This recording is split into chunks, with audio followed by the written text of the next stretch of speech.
السلام علیکم۔ ایک BMW کے دروازے پہ ڈینٹ تھا۔ اس کے مالک نے ڈینٹ والا دروازہ کبھی مرمت نہیں کرایا۔ کوئی پوچھتا تو اسے بس یہی کہتا، زندگی کی دوڑ میں اتنا تیز نہیں چلنا چاہیے کہ کسی کو اینٹ مار کر گاڑی روکنی پڑے۔ سننے والا اس کی آنکھوں میں نمی دیکھ کر قدرے حیران ہوتا، پھر سمجھتے نہ سمجھتے ہوئے سر ہلا دیتا۔ ایک نوجوان بزنس مینیجر اپنی برانڈ نیو BMW میں DHA میں واقع گھر جاتے ہوئے ایک پسماندہ علاقے سے گزرا جو مضافات میں ہی واقع تھا۔ اچانک اس نے ایک چھوٹے بچے کو بھاگ کر سڑک کی طرف آتے دیکھا تو گاڑی آہستہ کر دی، مگر پھر بھی اس نے بچے کو کوئی چیز اچھالتے دیکھا۔ ٹھک کی آواز کے ساتھ ایک اینٹ اس کی نئی کار کے دروازے پر لگی۔ اس نے فوراً بریک لگائی اور گاڑی سے باہر نکل کر دروازہ دیکھا جس پر کافی بڑا ڈینٹ پڑ چکا تھا۔ اس نے غصے سے ابلتے ہوئے بھاگ کر اینٹ مارنے والے بچے کو پکڑا اور زور سے جھنجھوڑا۔ اندھے ہو گئے ہو پاگل کی اولاد، تمہارا باپ اس کے پیسے بھرے گا؟ وہ زور سے دھاڑا۔ میلی کچیلی شرٹ پہنے بچے کے چہرے پر ندامت اور بے چارگی کے ملے جھلے تاثرات تھے۔ سائیں، مجھے کچھ نہیں پتا، میں اور کیا کروں؟ میں ہاتھ اٹھا کر بھاگتا رہا مگر کسی نے میری بات نہیں سنی۔ اس نے ٹوٹی پھوٹی اردو میں کچھ کہا۔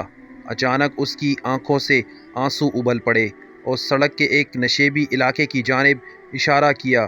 ادھر میرا ابا گرا پڑا ہے، بہت بھاری ہے، مجھ سے اٹھ نہیں رہا تھا، میں کیا کرتا سائیں؟ بزنس ایگزیکٹو کے چہرے پر ایک حیرانگی آئی اور وہ بچے کے ساتھ ساتھ نشیبی علاقے کی طرف بڑھا تو دیکھا ایک معذور شخص اوندھے منہ مٹی میں پڑا ہوا تھا اور اس کے ساتھ ہی ایک وہیل چیئر گری پڑی تھی۔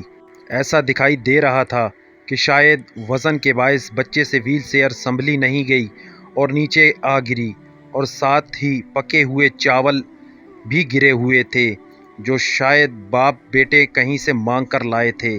سائیں، مہربانی کرو، میرے ابے کو اٹھا کر کرسی پر بٹھا دو۔ جوان ایگزیکٹو کے گلے میں جیسے پھندا سا لگ گیا۔ اسے معاملہ سمجھ آ گیا اور اپنے غصے پر ندامت محسوس ہو رہی تھی۔ اس نے اپنے سوٹ کی پرواہ کیے بغیر آگے بڑھ کر پوری طاقت لگا کر کراتے ہوئے معذور شخص کو اٹھایا اور کسی طرح وہیل چیئر پر بٹھا دیا۔ بچے کی باپ کی حالت غیر تھی اور چہرہ خراشوں سے بھرا پڑا تھا۔ وہ بھاگ کر اپنی گاڑی کی طرف گیا اور بٹوے میں سے 10,000 نکالے اور کپکپاتے ہاتھوں سے معذور کی جیب میں ڈال دیا۔ پھر ٹیشو پیپر سے اس کی خراشوں کو صاف کیا اور وہیل چیئر کو دھکیل کر اوپر لے آیا۔ بچہ ممنونیت کے آنسوؤں سے اسے دیکھتا رہا اور پھر باپ کو لے کر اپنی جھگی کی طرف چل پڑا۔ اس کا باپ مسلسل آسمان کی طرف ہاتھ اٹھاتے ہوئے نوجوان کو دعائیں دے رہا تھا۔ نوجوان نے بعد میں ایک خیراتی ادارے کے تعاون سے جھگی میں رہنے والوں کے لیے ایک جھگی اسکول کھول دیا اور آنے والے سالوں میں وہ بچہ بہت سے دوسرے بچوں کے ساتھ پڑھ لکھ کر زندگی کی دوڑ میں شامل ہو گیا۔ وہ BMW اس کے پاس مزید 5 سال رہی، تاہم اس نے ڈینٹ والا دروازہ مرمت نہیں کرایا، اور کوئی پوچھتا تو بس یہی کہتا، زندگی کی دوڑ میں اتنا تیز نہیں چلنا چاہیے کہ کسی کو اینٹ مار کر گاڑی روکنی پڑے۔ اوپر والا کبھی ہمارے کانوں میں سرگوشیاں کرتا ہے، کبھی ہمارے دل سے باتیں کرتا ہے۔ جب ہم اس کی بات سننے سے انکار کر دیتے ہیں تو وہ کبھی کبھار ہماری طرف اینٹ بھی اچھال دیتا ہے۔